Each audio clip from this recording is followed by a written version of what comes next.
So Aarti, thank you very much for making time to share your insights into the future of leadership. But before we go into leadership, can you tell us what inspired you to go into your career? Thanks very much, Dr. Nick. I have to say, going into my career is a great way to describe it, because I didn't necessarily want to be a chartered accountant from the age of 2. So after I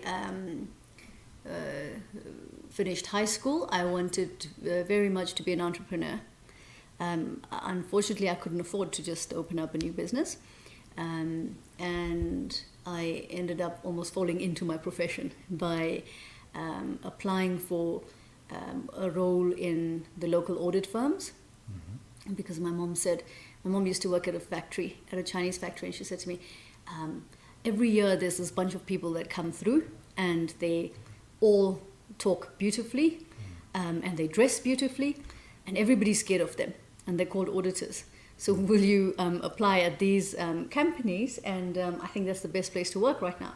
So I did that, and then they asked me at this audit firm if I wanted articles, and I said, well, how much does that cost? And they said, well, it's for free. And I said, of course I want articles, and that's how I signed up. And then they said, well, you need to study something. So I registered for my BComT degree through UNISA, and I did my articles and studying all concurrently, and that's how I ended up being a chartered accountant. So did you start your career at the JSE? No, not at all. So how I started my career at the JSE? Well, before the JSE, I was at Hewlett-Packard, and after Hewlett-Packard, I moved into a finance director role at Johnson Controls International.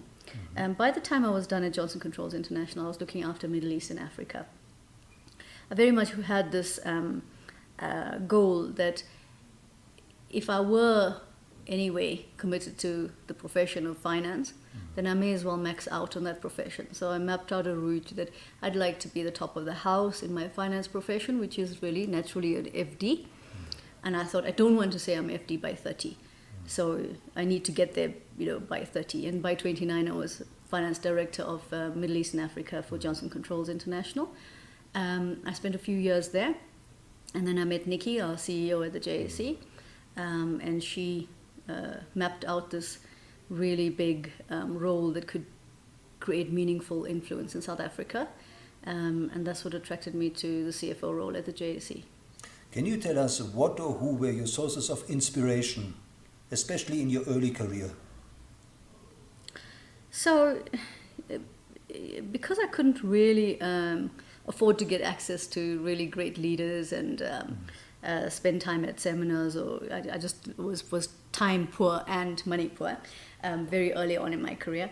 I used to say I'm having cups of coffee with Robin Sharma through reading books, and I would have a cup of coffee with Warren Buffett reading his books, and the GE giants. And so many of my inspirational moments came from reading our autobiographies or leadership success stories from our American counterparts, to be honest. Okay, and would you say there was a turning point in your career?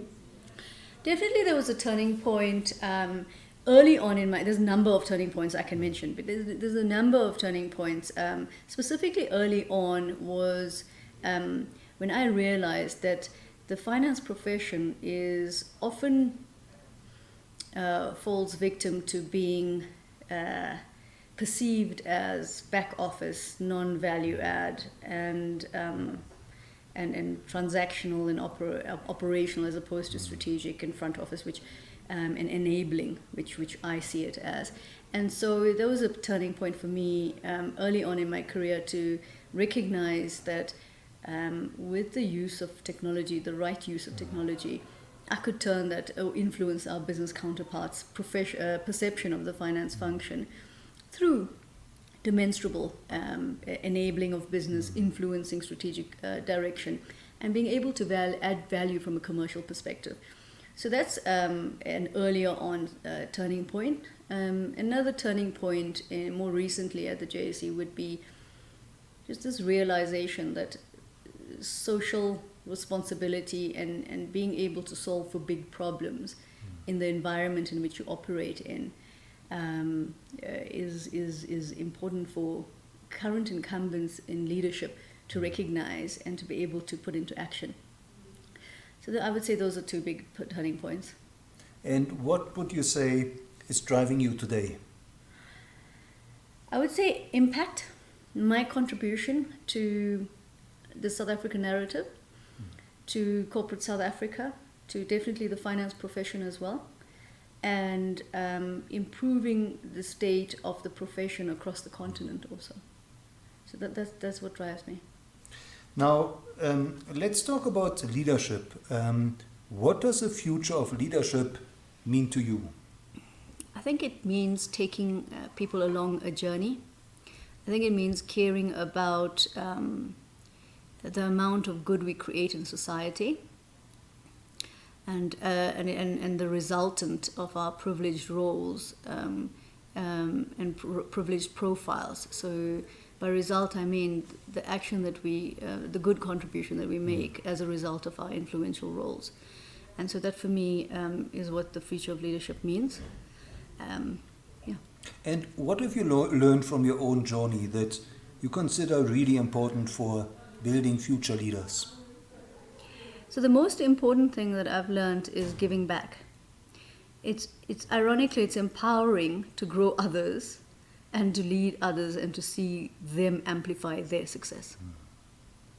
And when you speak to future leaders, what do you tell them they should focus on for, if it's possible, future-proofing their career? Yeah. So future-proofing, and at the moment there's this fear of robotics and AI and machine learning, blockchain, revolutionizing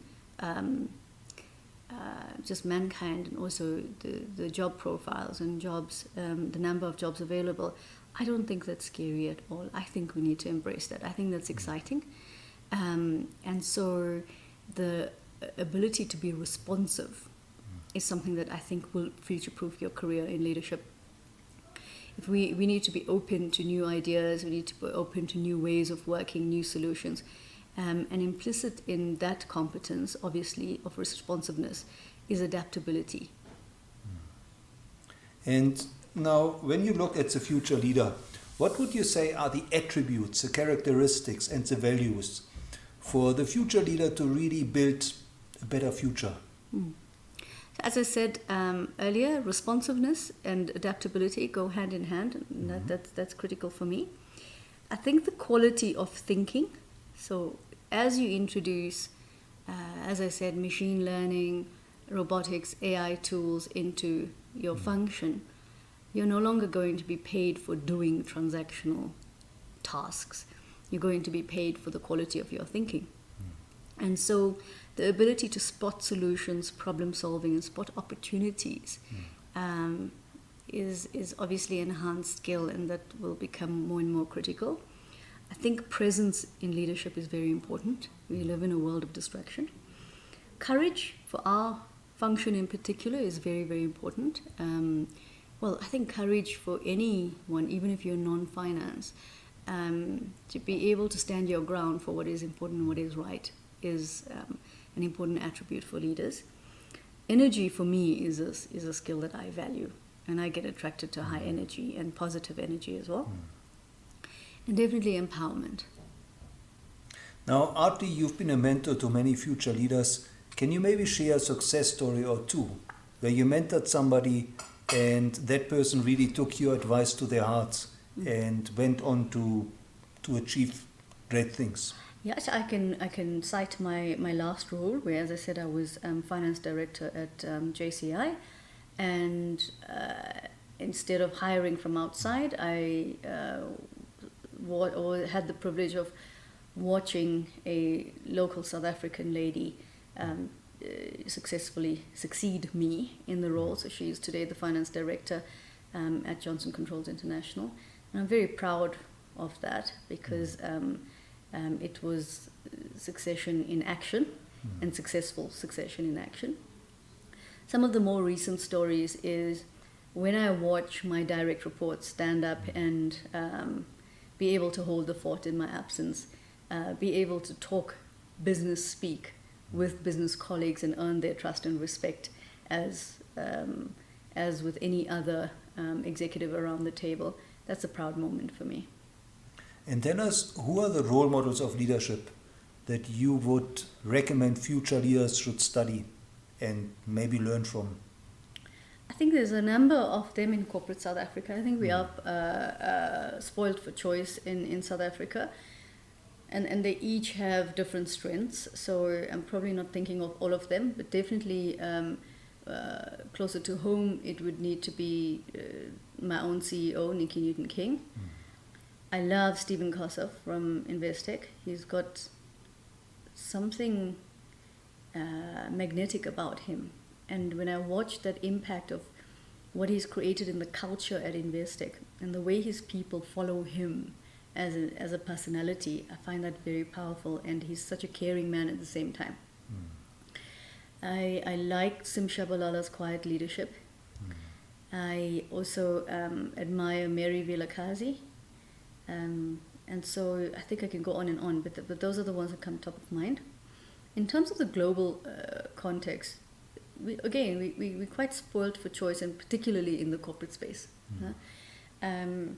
I recently had the privilege of listening to Indra Nooyi, the CEO of Pepsi, on a panel in Davos, and she was absolutely brilliant.